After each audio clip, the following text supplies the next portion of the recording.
நடைபெற்ற அருள்மிகு முத்து மாரியம்மன் ஆலயத்தில் பால்குடம் ஏந்தி ஏராளமான பெண்கள் தங்களின் நேர்த்திக் கடனை செலுத்தினர்.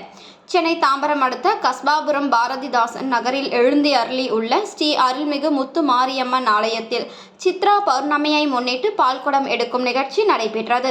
இதில் சக்தி நகரில் உள்ள விநாயகர் ஆலயத்தில் இருந்து 100க்கும் மேற்பட்ட பெண்கள் தங்களின் நேர்த்தி கடனுக்காக பால்குடம் தடையில் வைத்தபடி முக்கிய வீதி வழியாக ஊர்வலமாக வந்து அம்மன் சன்னிதானத்தை அடைந்தனர். பின்பு கருவறையில் உள்ள முத்து மாரியம்மன் சிலைக்கு பால் அபிஷேகம் செய்து அலங்கரிக்கப்பட்டு சிறப்பு பூஜை செய்யப்பட்டது. இதில் ஏராளமான பக்தர்கள் கலந்து கொண்டு சாமி தரிசனம் செய்தனர். இறுதியாக நிகழ்ச்சியில் கலந்து கொண்ட அனைவருக்கும் அன்னதானம் வழங்கப்பட்டது.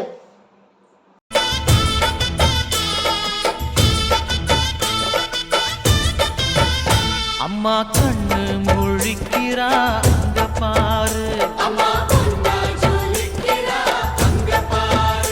அம்மா வாரி கொடுக்கிற கைய பாரு, அந்த வாரச்சவப்புல கண்ணம் பாரு, அம்மம்மா பூஞ்சிரிப்புல புல்லரிக்குதம்மா, அம்மா கண்ணில் தெரியுதே வீரதீபம், அவ சங்கு கழுத்துதான் பவளமாகும், எங்க அம்மா எழுந்துட்டா கொலவைய போடு, பண்ணாரி பாதத்தில் பூஜைய போடு,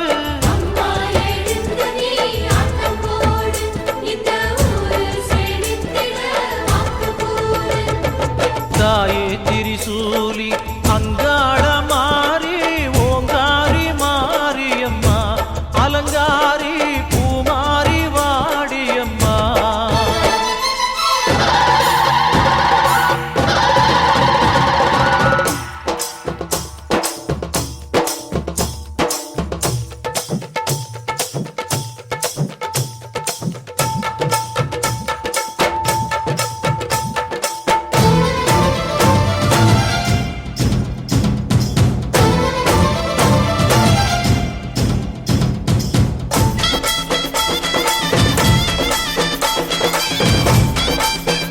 செய்திகளை உடனுக்குடன் தெரிந்து கொள்ள நம் மக்கள் செய்தி சேனலை சப்ஸ்கிரைப் செய்யவும்.